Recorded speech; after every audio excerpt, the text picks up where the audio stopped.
This video was made possible by Brilliant, a math and science problem-solving website that makes learning fun and rewarding. When most people think of the perfect life, they imagine a life filled with fine dining, infinite romantic partners, fame, status, wealth, and luxury.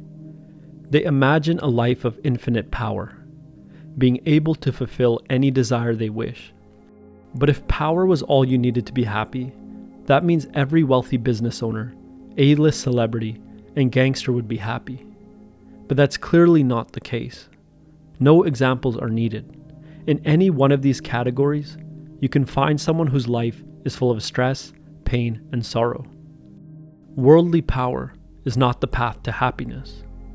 So what is? Power over yourself. According to the ancient Greek philosopher Epicurus, the key to happiness lies in mastering your own desires. When you desire the right things, happiness is the natural byproduct. So what are the right things?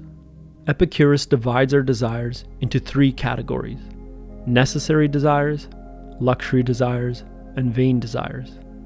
The first category is necessary desires. These are the desires we need to satisfy in order to survive and thrive, such as food, water, and clothing.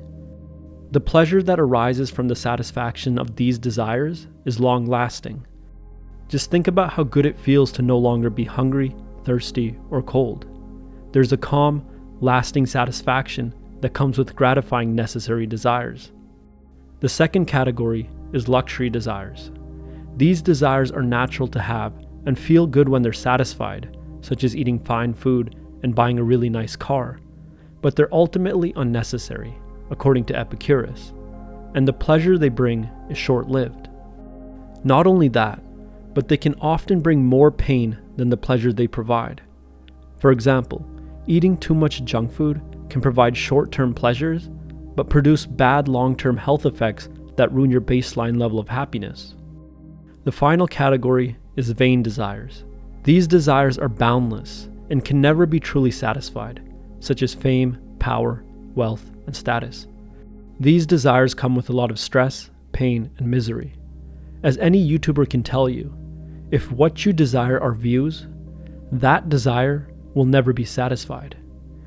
When you begin creating content, you think that 1,000 views per video will make you happy. But when you reach that and it doesn't, you think 10,000 views will make you happy, then 50,000, then 100,000, then 1,000,000, and so on. At some point, you realize that that desire can never be truly satisfied. According to Epicurus, the person who desires only what is necessary will live the happiest life.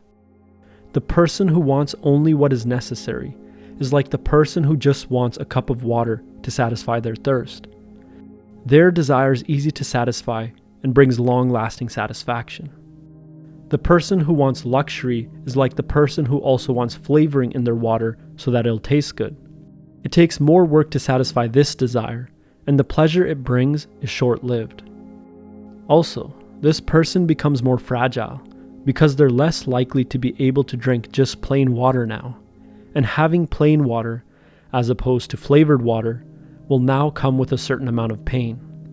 But the person who has vain desires is like the person who has a hole in their cup. No matter how much water is poured inside it, it will never fill up. Their desire will never be satisfied. So how did this philosophy play out in Epicurus' own life? Epicurus lived ascetically, surviving mostly on bread and water. He also started one of the greatest schools in Athens, called the Garden, where he taught his own doctrines. People traveled from all over the world to attend and live in his school. And after he passed away, his students were so moved and transformed by his life that they continued to run the school and teach his doctrines. According to Diogenes Laertes, an ancient Greek biographer, Epicurus was so kind that he had a friend circle that was larger than some cities, and when he passed, he left things behind in his will for the children of his friends. He was so productive that he produced more works than nearly any other philosopher at the time.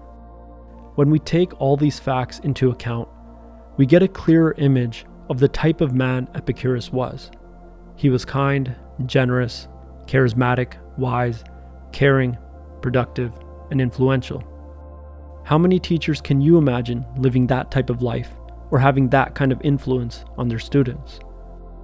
And in his final moments, he wrote a letter to his friend Idomeneus saying that, essentially, even though he was suffering and about to die, he still felt joy in his heart over the philosophical conversations that they had. He then asked his friend to keep an eye on his other friend's children. Even in the face of suffering and death, he remained grateful, joyous, and caring of others. Many of us spend our lives chasing power. We want power over the world and others. Our desires are often unnatural and unnecessary. We want more and more things that only leave us feeling empty and unsatisfied, stressed and sad. But Epicurus showed us that by gaining power over ourselves, by learning to control our desires, by desiring only what was necessary, we could live a life of happiness and impact. Just take a look at his life. He left behind an influential legacy that is still shaping history today. His life influenced me, and maybe now it's influencing you too. But it's up to you to decide. What will you desire? And one thing that's necessary in this age is lifelong education. And if you're looking for a way to increase your knowledge of the world, I recommend checking out this week's sponsor, Brilliant. Through their logic course, Brilliant actually helped me become a better thinker. And by becoming a better thinker, they helped me become a better writer. Truth-telling is the basis of good writing. And to be able to distinguish true statements from false ones, you have to be good at logic, and that's where Brilliant comes in. In their logic course, you'll learn to solve problems by taking factual statements and using logic to make them coherent, and you'll get to do it through Brilliant's signature fun and interactive style. I can't really stress how important it is to be a great logical thinker in these uncertain times. By learning how to separate fact from fiction, you'll instantly become more competent at anything you do. But if logic isn't your thing, Brilliant has thousands of other courses, with new, exclusive content added each month, for different areas of study, such as math, science, or computer science. To get started for free, visit brilliant.org/freedominthought, or click the link in the description below. The first 200 of you will get 20% off Brilliant's annual premium subscription. As always, thanks for watching, and I'll see you next time.